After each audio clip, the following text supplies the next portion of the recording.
Okay, so now that we know what Behat and Docker Compose are, let's go and use them.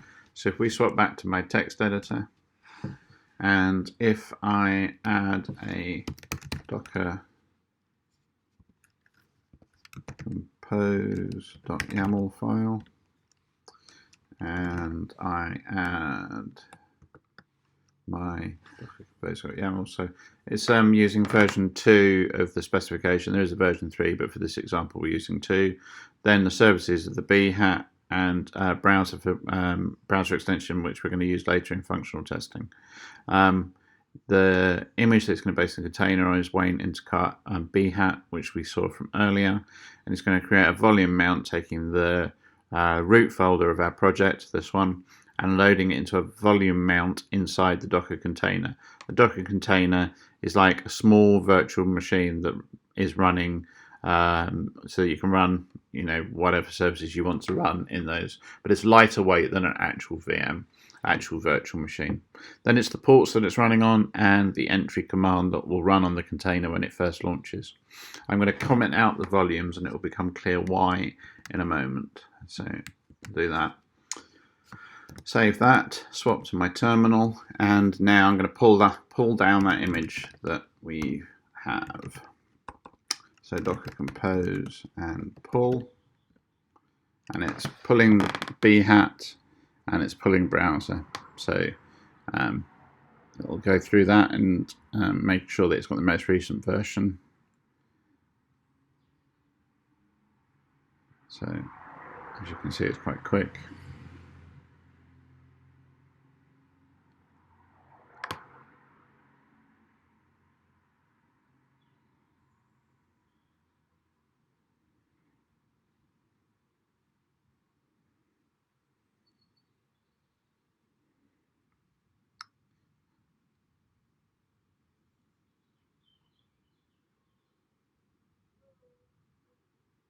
There you go, so it's done it. Okay, so now, having made sure we've got the most recent version, which you do at the start of a project, you can do it fairly regularly, because if your containers have changed, you want to make sure that you're running the same container as the other people in your project. So anyway, we're going to do Docker compose up d. Because it's the first time we've run it, I'm going to include the build flag to make sure that we have it in its correct running state. So there we go. It's going to create network, and if that's launched those small virtual machines, those containers. If I do Docker ps, we'll see which ones are running. And okay, so now that we've got them running, we probably want to go and have a little look around. So if I do Docker exec with interactive and T for terminal, and then the name of the one that I'm going to explore, and I'm going to launch bash so that I can have a look around inside. That's going to take me inside the container. If I have a look, you can see that I've got a composer JSON and a composer lock. So now I'll jump back to the presentation in a moment and we can discuss Composer. Probably quite a few of you know what Composer is. It's big in the PHP world, but we'll have a little chat about it anyway. But next thing I'm going to do is I want those Composer files in my source folder, because they control my dependencies and bring down Behat. So what I'll do is I shall disconnect from the bash session, and then I shall Docker copy and from my container and from source, and then I want composer JSON,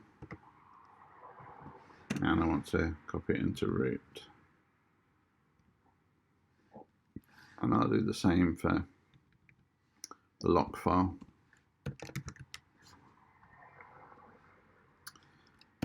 Now do you see why I commented out the volume? If I'd have launched the volume on the first launch, then it would have mounted my local folder into the container, and I would have lost my Composer files that are going to be the basis for bringing down Behat. So I'm now going to stop my containers.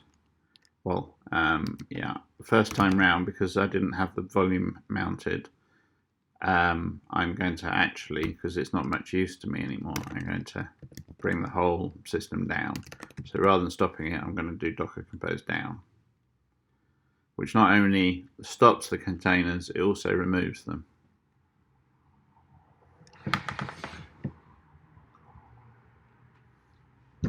There we go, so Docker's no longer running.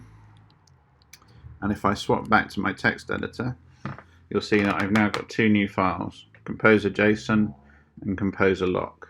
Okay, now I'm going to swap back to the presentation and we'll have a discussion on Composer.